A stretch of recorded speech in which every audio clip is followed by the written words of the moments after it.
Chase Thomas podcast. My nephew needs me to record. See, I already hate it. I hate it. All right, you heard it. The Sports Porters have indeed reassembled here on this fine Tuesday evening, where I'm still the aforementioned Chase Thomas, coming to you live from Knoxville, Tennessee. Everything School HQ, a little over 24 hours removed from New York City, where I was in Bob's neck of the woods here. Mr. Robert Silverman of the Daily Beast. We were not able to convene in person this time, but we will be back soon enough. Back to New York. So we'll make it happen on the follow-up. But Robert Silverman of the Daily Beast is here. Bob. Yeah. Oh, Robert. Who are you talking How to are me? you, sir? A little tired, but I'm good. How are you? I'm pretty good. What was your favorite thing that you did in New York City, Chase? Aside from not see me. Okay, well, that's fair. I did see John Taylor of Fangraphs.com, good friend of the show, every Wednesday. He came to watch Tennessee at the Tennessee Sports Bar, Printer's Alley in Hell's Kitchen. That was loud and rambunctious and full of UT alums. I got this cool UT alum keychain, so we made reservations for that a little bit in advance to make sure we could get in there. But it was packed, Bob. It was way more absurd. It felt like we were in Knoxville. Then you walk outside and you're like, oh, New York again. It's kind of insane to. There's a bar for pretty much every school and or team in this city. It was that was fun, but that wasn't my favorite. But the supposedly the Amanda Mull, who writes for the Atlantic and is she's a UGA person, right? There's a UGA bar that she goes to on Saturdays, and she posts a photo of it on Instagram. It's raucous and rowdy. Not a bar I would like to attend. We don't want any. There's this bar called Phoebe's I think it's still around. It's in the East Village. But we were in the East Village on Sunday night. Sunday afternoons, it's a Cincinnati Bengals bar. Oh, okay. Don't you love those? Like, there's one of those bars in New York City. But, like, it's because they were talking about, like, just different fan places and all that. And, like, Saturday is, like, either an SEC or a Big Ten bar. And then some Sunday mornings, it is a Premier League bar. Sure. And then by Sunday afternoon, it's an NFL bar. And you're just like, yeah, that's one place that will newe run out of money. They're flexible. They're adjusting to the clientele. Makes sense. It was fun. We went to the Broadway show. We saw Kimberly Akimbo Sunday afternoon. That was very good. Highly recommend. Okay. We had a fun time. Who's that? What do you mean? Who's that? It's a musical. You said Kimberly Akimbo. It's not a person. Is she an it's artist? just like she's the main character in the play, in the musical. So her name is Kimberly Lovoko, and then you have to watch the movie to get where Akimbo, or watch. I keep saying the movie. Watch the musical to see where the Akimbo comes from. But it's super well done, and I've never seen a Broadway show before, and my wife hadn't either. That's cool. Yeah. Which theater was it? The Booth. Yeah, it's a pretty space. It was really pretty, and it was. Wait, John Wilkes Booth has a theater named after him? His brother, the actor, is also an actor. I will say it's a theatrical family. Yeah, he's a failed actor. We did the Met on Saturday. Well, he shot Lincoln probably. Here's the I have a take. I don't know if you guys share this. Like my wife and I, we like art, but we went in there. I'm a Jackson Pollock guy. I think I've learned I'm more of a modern contemporary art kind of guy. But did you go see my father's show? I sent you an invitation. I know. We didn't go anywhere. The plan was on Friday afternoon to go when we got in, and I couldn't go because it was pouring down rain all Friday night. And we stayed in. We played a board game with all of my good friend Philip's friends, which was a delight. Silverman original artwork. And I showed it to them though. I also, one of them may have attended. Bob, send me the invite. Someone may have attended, Bob, from the event. I'm sorry. I only have so much time to get to everything I needed to get to. I'm sorry. Don't want to hear it. I'm sorry. Pollock, yes. Pollock is. I have some thoughts on Pollock, but go for it, man. Well, I liked him, but you know who I don't like? Who? They're doing an exhibit, and they're highlighting it right now. Monet and Ding. Degas. Is it Degas? What was it? It's the Monet Degas exhibit. Yeah. Guess what? You don't like Degas? I don't like either. Like Both just not my cup of tea. You know what I don't like? Portraits. I don't like all the different. Well, then maybe it's good that you didn't go see my father's show. I don't like There's portraits. so I don't many get it. portraits. I like splatter. Give me splatter. Give me cities. Give me like interesting. I don't know. I'm just not a portrait He guy. likes pretty colors. He Yes, likes I like patterns, colors. Designs. He likes Yes. pretty colors. Okay, that's fair. Which I think checks out because I have so many lights all There's around. a and John I'm like, Singer Sargent exhibit right now. I would tell you to go see that, but that is definitely not going to be your bag. If you well, I heard the Mona is more my bag. It seems like the MoMA. MoMA. Yeah. Yes. Okay. Is that true? Yeah. Is that more of my bag if I'm Well, into that? It's yes. It's it stands for the Museum of Modern Art. So Oh, I didn't know that. Yes. Yeah, Okay. Yeah. See, I learn more and more every day. That's cool. I mean, Yeah. it was fun time. We That's had fun. some. I don't judge people's tastes on art. Some people like figurative painting. Some people don't. Some people like representational work. Others, hey. I just think it's wild to like sit like where you reading it. Like they also die really young. Like I'm going through all these different artists as we're going around the Met, and I'm like, man, 23, man, 27, 37. It's not like all the time. It's really sad. Well, think about the life expectancy in the early part of the 20th century. Yeah, that's true. Oh no, I have a cold. Dead. Yeah, that's yeah. Oh no, I broke my leg. Dead.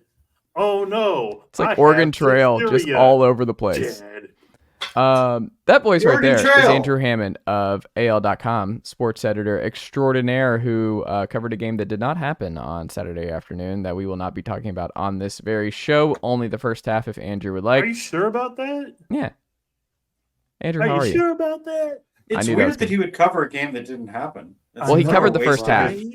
I He covered know, the first right? half, and then the second half, there was not a good viewing vantage point, so he had to make other plans, and he didn't want to see it through, which I understand. It seems weird, but I will say this: it's fascinating how, if you look back at last year's game, you look back, at this year's game, there is because I was having this conversation with a few other people, and the game that Chase is trying to ignore is Alabama 34, Tennessee 20. Oh, you're doing the score but too. I thought Alabama wasn't good this year.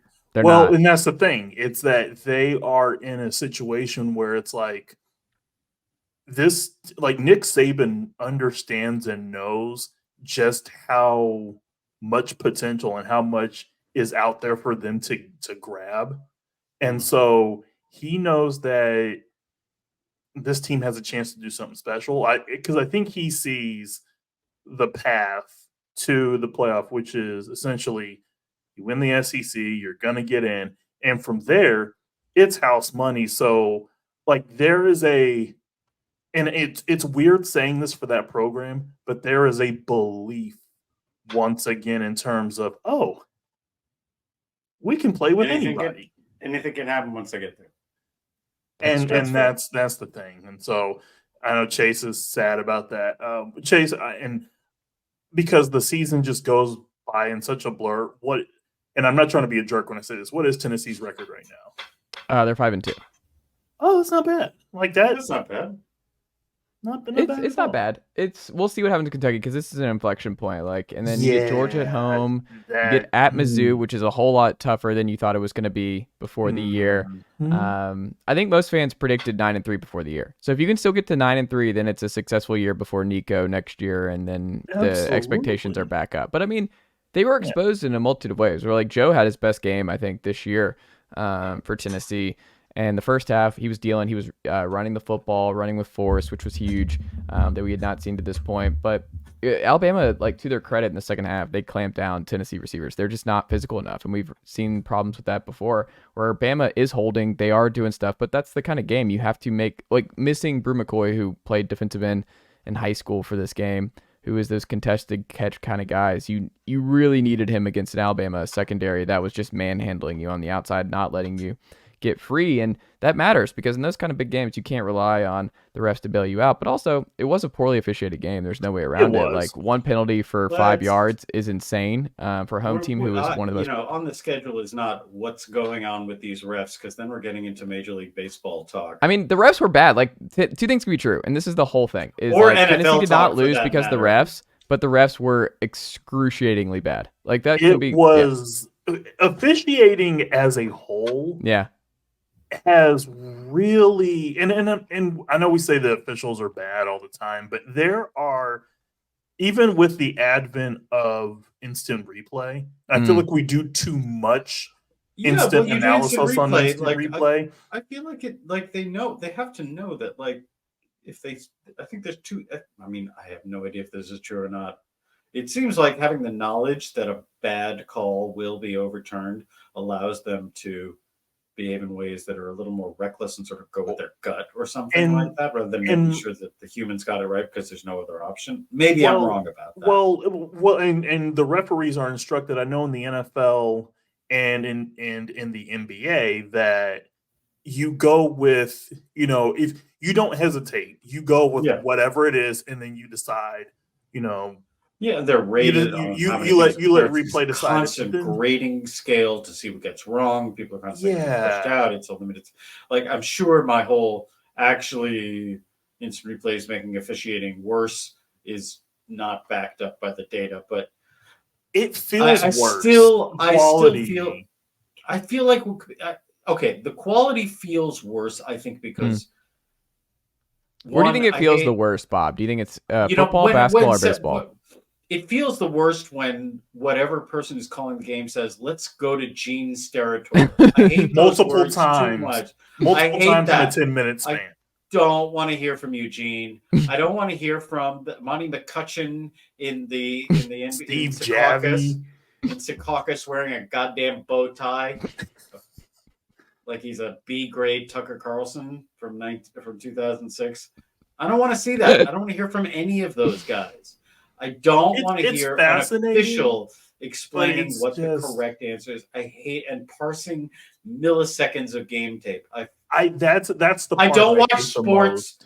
I don't watch sports to be graded on a calculus test. That's the part I hate the most. Is we take the instant replay and we have to slow it down to frame by frame, when in the live action moment, you don't know.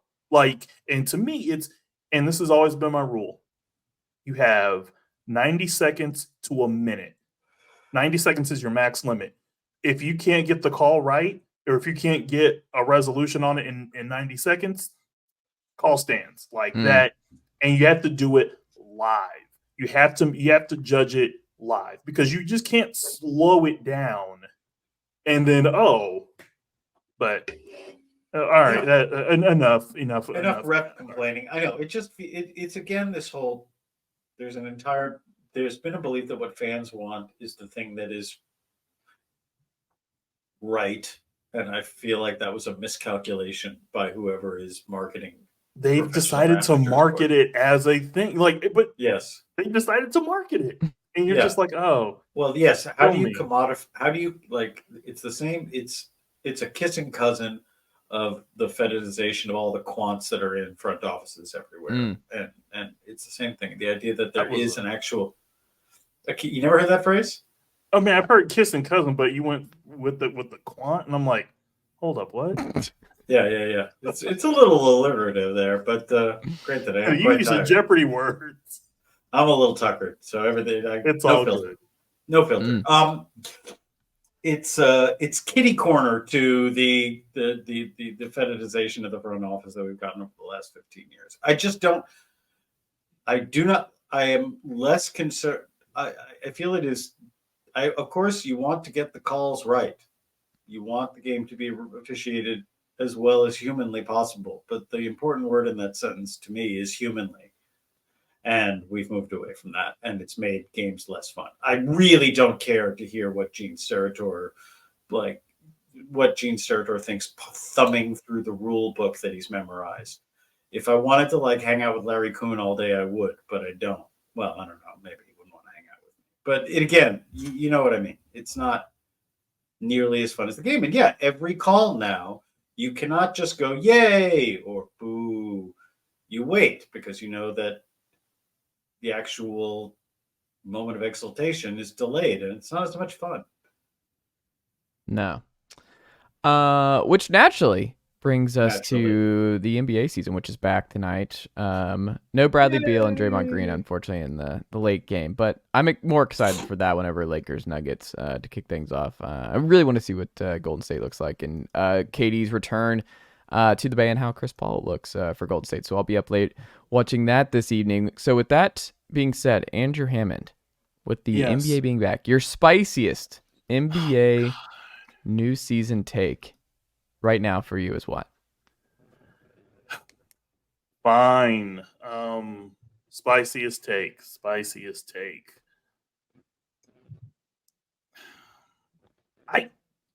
You're putting me on the spot here, pal. There was no putting on the spot. This was been in the doc for hours. Bob's adding things to the doc, and Andrew Hammond saying I didn't add anything. I didn't touch. I'll say this. That's also true. Spiciest take, because I feel like we already kind of know like not how the season's gonna go, but like we know who's gonna be there. Just fire off a hot take, man. Don't overthink it. Speaking of 90 seconds, ready? 3, 2, shut up. 1, go.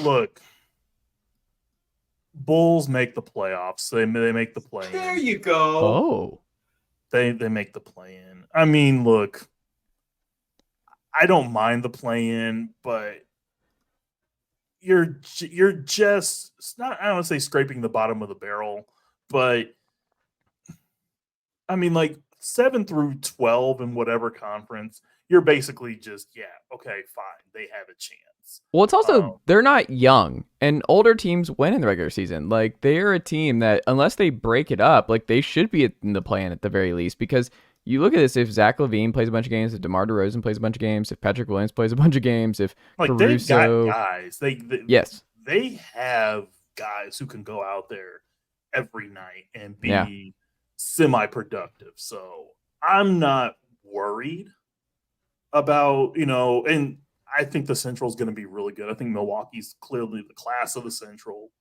but I'll bite. Who's in the Central, Andrew? I can't believe you're citing the divisions. I couldn't tell you the divisions right now for all NBA teams. Could you do it?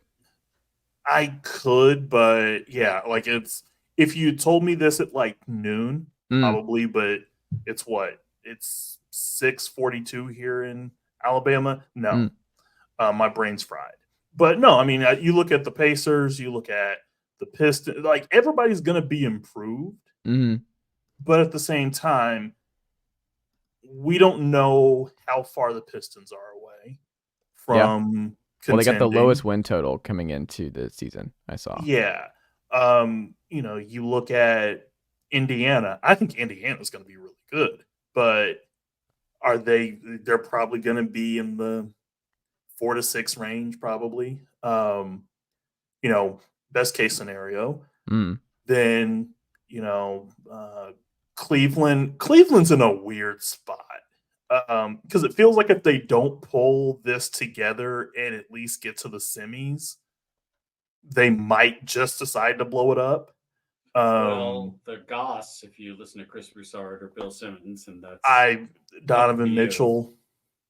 But that doesn't make any sense. The Knicks can't get Donovan Mitchell. He and Jalen Brunson's a terrible backcourt combination. What are you doing? You have Brunson, who's I think better than Mitchell right now. They were. Why? I will say this. They were entirely ready to do that last year. I don't like it though. It's bad team building. Bad. Can I get a hot take off? Yes. I feel like this is a hot take. Fine. I mean, I think conventionally this is a hot take.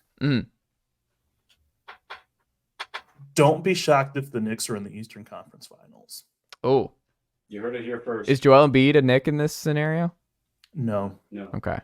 But I don't know about Miami. Testify. I wonder about Miami. Preach, brother. I think Boston. What did you say? He said, "Preach, brother."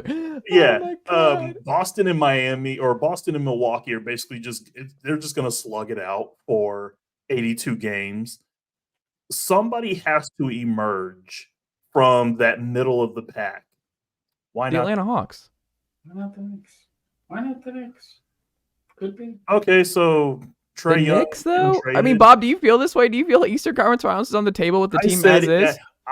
Zach Lowe said the exact same thing this summer. FYI. Really?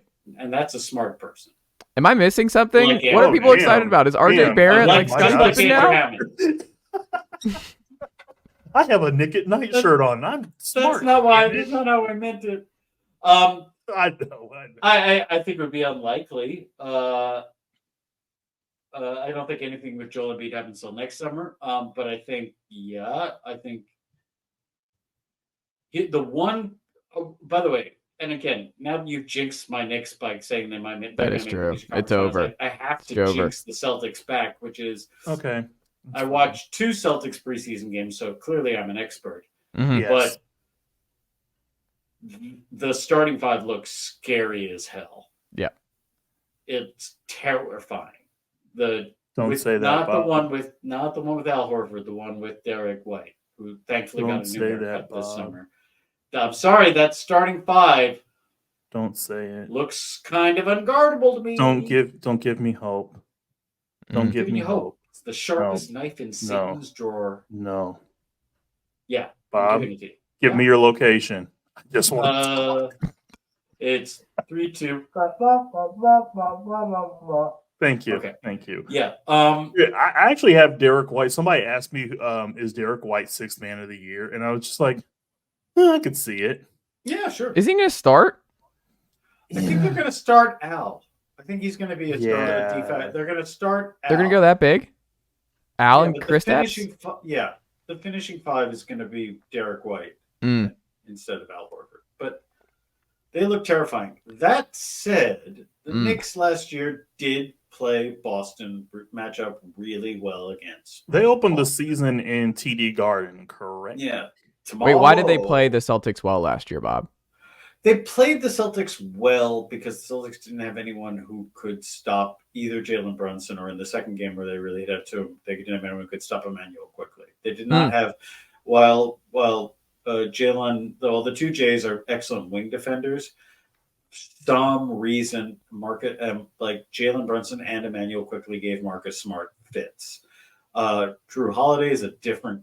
I think he'll do a better job than Smart did against a smaller guard. But that's the reason why. And, of course, the other reason is rebound. The Knicks were an excellent offensive rebounding team last year, and the Celtics were a downright bad rebounding team. And that's really what got them. Like, that's what the Knicks are. The Knicks offense, they finished 3rd, shockingly, but despite having little to no ball movement or really offensive sets of any kind. And they just relied on not turning the ball over and grabbing a metric ton of offensive rebounds. Whether that's sustainable, I don't know. But you have a lot of the same guys there. Yeah, but Jalen Brunson hit a lot of contested mid-range jumpers last year, and that doesn't always carry over from one season to the next. They might fall off a little on offense. Well, I think continuity matters, and like you're going to play the same 7 to 8 guys. All they did is get rid of Obi Toppin, and add White Dante. So it's pretty much the same. Also, why do they hate Evan Fournier so much? They're just keeping him on the roster. Because you don't Google Evan Fournier. Duh. That's true. Because he can't guard anybody. No, but I'm saying like just release him. Like it's just weird that he's just hanging around. Because they're holding onto the contract for a trade. Yeah. Who's trading for Evan Fournier? Evan Fournier. They're not trading for Evan Fournier. They're trading for Evan Fournier's expiring contract. Yeah. Do you think Mitchell Robinson is someone you trust at this point? Yeah. Is he staying healthy? Is he someone you can count on in the playoff series? Is he playing important playoff minutes? Yeah, Mitchell Robinson can do 3 things: rebound ball, dunk ball, and rebound other ball. That's what the 3 things he does. Yeah. And he can defend. He's a good defensive center and protect the rim. Like those are the 3 things he does. He can't really expand much beyond that, but as a rim protecting like center, he's Probably not as good as peak Clint Capella, but he's in that range. Also, we need. What's sad with this Knicks season and really with the last 2 years, the guy I love the most in the Knicks right now, I think we've talked about him. It's Quentin Grimes. I'm a Quentin Grimes guy. Grimes I know he's good. He's going to get a lot of minutes this year. He's a 3-and-D guy. He's an actual 3-and-D guy. There's nothing sad about Quentin Grimes. No. What I'm saying is, like, he would have been a blogger hero. Like, he would be on Hoopspeak front page every week about, like, Quentin Grimes. No one's talking about Quentin Grimes. He's an integral part of the Knicks Eastern Conference Finals. I'm constantly talking to people about Quentin Grimes. I know, but we need to bring it back. I love Quentin Grimes. He's my favorite Knick right now. Here's my hot take. Actually, I don't know. I love watching Jalen Brunson in the lane. Adam Silver announces that he is retiring as commissioner of pro basketball this year. He sets a retirement date. What? He's not retired this year, but he sets a retirement date. Like 2025 or something like that. He will see the league through their next media contract. Then say, okay, gotta go, bye. Why do you think that? Do you think it's the job? Do you think he's actually ready to move on? Does he do something else? He's ready to, I think 11 years on the job is about enough for him. I don't think he's a lifer in that way that David Stern was. He's also sneaky older than you would think. I didn't realize he was 61. He's 61. Yeah. And he's got a lot of money. He doesn't need to do this anymore. Yeah. He's going to get whatever the version of the next fat media deal is. And he's handled every possible labor dispute. He has, again, the TV money just keeps going up. I think once he gets the second one, he's going to say goodbye. My other prediction is that, and this is a sad one, I think LeBron gets seriously hurt for the first time, and this is a big chunk of time. Bob. Unless he's on the super steroids that nobody knows about. Bob. Yeah. You aren't wrong. Yeah, those are my two predictions. Those are my two NBA predictions. Because I was thinking about that last night. I was just like, LeBron had one season where he only played 50% of the games, like a couple of years ago. Yeah. I mean a season where he only plays like 20 games and he's in and out of the lineup. I didn't like seeing the video about like him now waiting on Bryce, and it's like, oh, this is not happening. We're keeping this thing going. There's no way he makes it that long. There's no way. I think he can, but yeah, he could. Bob, as you said, like there's always that one injury that just derails.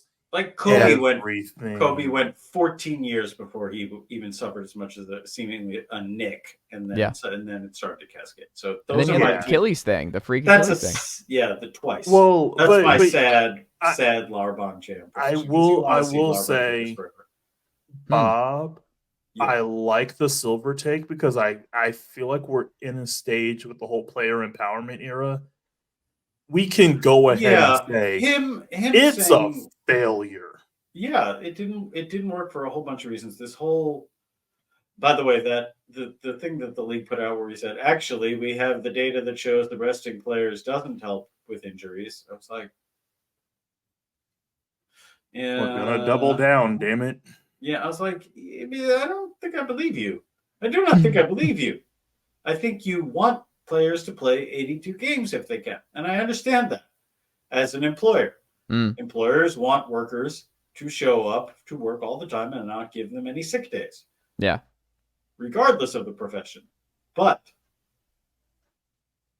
I feel like the teams have a better handle on this. It's also the whole... Can I have another sports media prediction? Oh, yeah. If we're with that new TV rights deal, yeah, the NBA comes home to the NBA on NBC. Oh, like overtakes TNT as like the main provider. I don't know. Not to get into the whole Comcast finances thing, but can they afford it? Well, I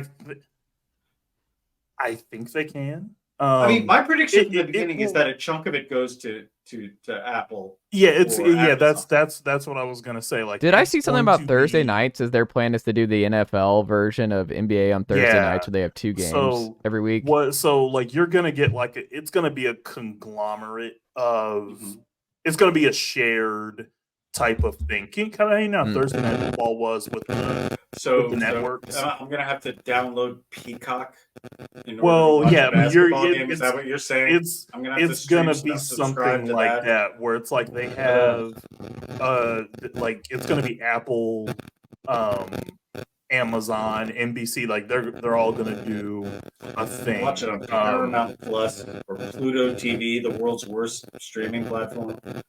It's terrible. No, but I do think that the next media rights deal is going to be fascinating for many reasons.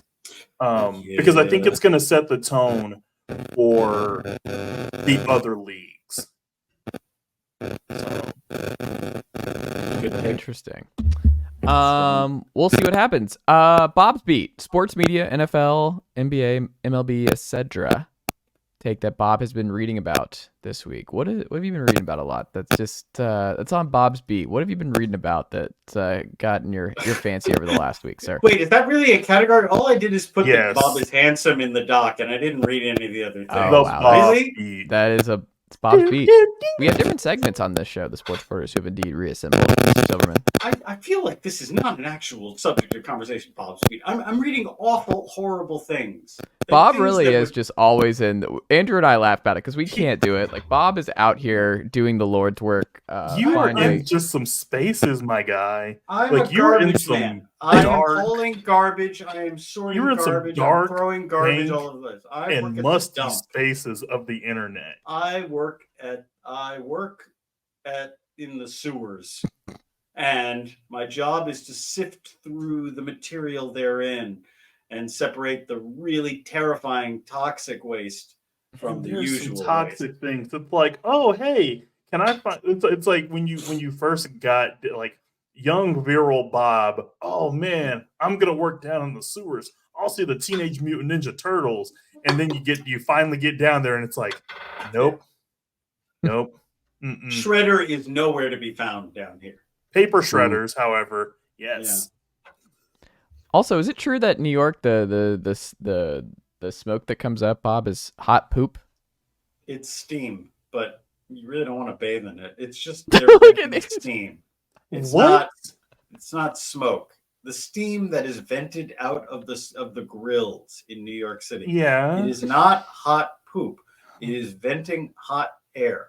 But again, yeah, you don't want to like bathe in that steam because it's been in the sewer system. It's not poop smoke, Chase. Someone told me that over the weekend, and I was Okay. Oh, I they told the redneck from Tennessee. Oh, Yeah. Did I will they- say though, it was actually a This'll delight. get 'em. Oh my It God, was- this'll get 'em. We were actually all Southerners outside of one Northeastern Cornell alum, but a lot of super smart people over the weekend. But it was interesting to just have some Southern takes on it and be like, no, it's actually not what you think. And there's Did you go to any fine restaurants? we went to okay, here's funny story time here. We felt like Larry. This was an episode of Curb here because we passed an Italian restaurant that my wife's good friend wanted to try, and it was really good. We went to that on Saturday night and got some lobster ravioli. It was delicious. It was a great establishment. And I love the little like igloos that they're putting out in New York now, wherever to get people in there. They're like, we're gonna put you in an igloo. We're gonna have heated areas, and you're on the street, but you don't feel like you're on the street. You know those were set up during COVID so restaurants could keep running. Don't Oh, you? is that what it is? Yeah. Oh, I just thought it was for winter stuff. No, this is not a No. marketing thing. That's what I thought it was. The covered dining Mhm. on plein air, like Yes. little huts that are all over the place. Yes. The point was, how do restaurants stay open during COVID? Well, that was smart. Well, technically, you're outdoors. Mm. Yeah, it's cold, so you put a space heater in there. Okay, now how do you keep the hot air in? Well, you kind of have to cover them. Is that technically outdoors? No, but it was enough to satisfy the regulations. That was a way that restaurants could do more than takeout during the COVID. Richard. Oh, I didn't know that. I just thought it was for the winter, and it was just something they added. They were like, no, They decided to keep it hey, because it's actually a self-sustaining. They kept it because sometimes it's nice to eat outside. Yes. well, we go in. We weren't planning to eat outside first, but we go in, and they were kind of full. We had a reservation, and they were like, there was three of us, so they tried to sit us in a 2-person table right by the kitchen, but like they wanted to put the No. third table like in the aisle, like to walk Yeah. where like you're in the walkway. And You couldn't do that. well, we looked at it. We were like, what do you do? Like, no, like, and they looked at us like we were crazy. We're like, we're not sitting there. What do you mean? And then we start walking back out, and the owner was like, no, we'll put you in a, like, it's fine. I'm like, what part? Like, there's no path. Like, the servers are gonna have to like hop over whoever's sitting on the outside. Was this an Italian restaurant? Yes, it was. And I was like, this is not happening. But they were like bullying us into, like, they were like, you're not leaving. We're finding you a spot. And I'm like, I don't know what to tell you, but like, you a spot. yeah, like You're not leaving. it was so awkward. So we were kind of like bent out of shape on the whole situation where we're like, why are you trying to put us here? Like, this is not workable. This is not a workable situation. So we ended up actually getting put in the igloo, the space heater igloo. And it was great. Yeah. We had a great night and it was great food and everything else. So it worked out, but just really baffling sometimes with folks where you're like, what do you want us to do here? We're not sitting out in the aisle. Right. Like that just doesn't make any sense. But yeah, we had a really good Mexican spot in the East Village. I feel like the East Village is a really cool spot to go to in the summer because it looks like there's a lot of cool stuff going on, and I liked walking through there.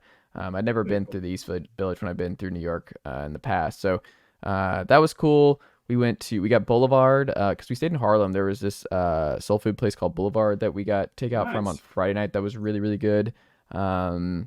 And then what else do we have? We had Cowgirl Seahorse on Sunday night, which actually is something I remember back in the day in the financial district. That's a really fun spot, and I like the lights there, and got some good food. So that was good. So no, we had a lot of good food, a lot of good coffee shops and all that. No, it's a nice time. It sounds like a delightful time. But we were moving from thing to thing. Like there wasn't really spare time on this trip. I didn't get to bounce around as much as I did in previous New York trips, where I could just like hop from subway to subway and just kind of freewheeling it. So this was more of a regimented trip, but it was good. It was a good time. CFB Minute, Andrew Hammond. What should happen with Jim Harbaugh, excuse me, and the University of Michigan? John Harbaugh. I really like John Harbaugh. I really think that, this could be a year that the Ravens could, perhaps be. It's crazy seeing that the Ravens are a Super Bowl sleeper, but I think they could. Talk college football. You know you want to. Come I on. know. I was just being a dick. It's going to be funny when they try and punish Jim Harbaugh and he Pete Carrolls his way back to the NFL. Does he get an NFL job? Are we sure he can find his way back in? He is absolutely getting back in. I mean, it's been a decade now. Here's okay. So I'm going to take you guys back to January of 22. Mm-hmm. Jim Harbaugh interviewed with the Minnesota Vikings because the GM there was in the scouting department in San Francisco when Jim Harbaugh was there.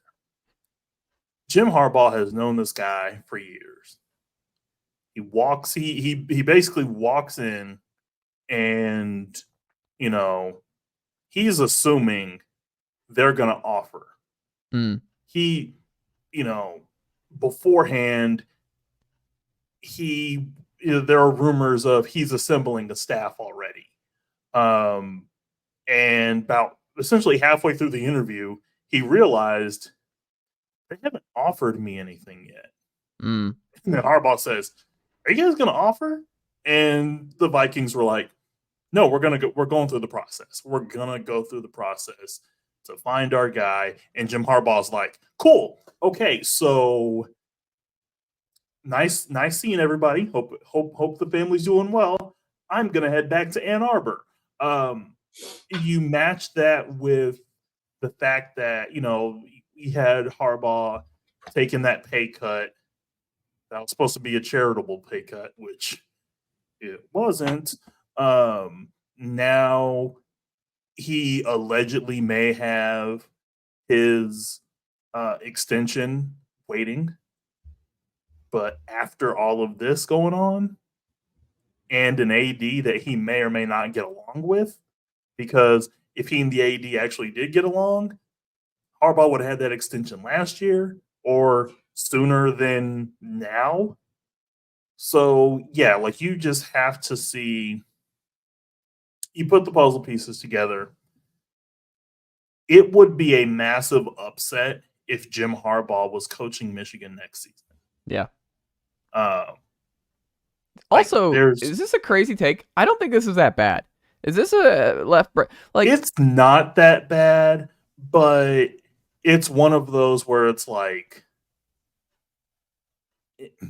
if you ain't cheating, you ain't trying. But it's also like, oh, y'all were detailed in this. Like, so something that dropped tonight, Pete Thamel and a few other writers have reported that the player or the assistant or GA Connor Stallions, or as I like to call him, Connor the Stallion, is or basically was going to games, scouting everybody, but it wasn't just Big Ten opponents.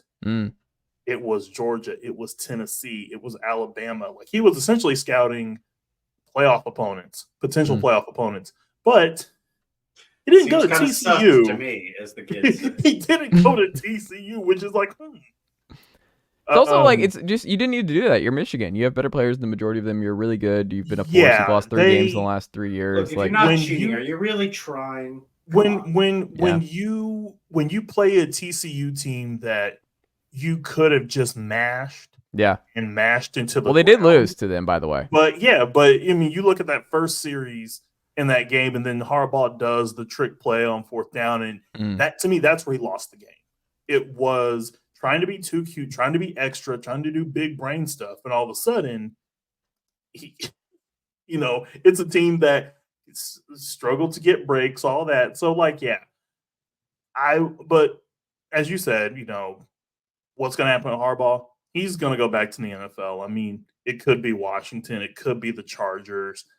I don't think it's going to be the Bears, because Gene Smith is at Ohio, or not Gene Smith, but the former Big Ten commissioner Kevin Warren is at Ohio State, or not Ohio State, but with the Bears.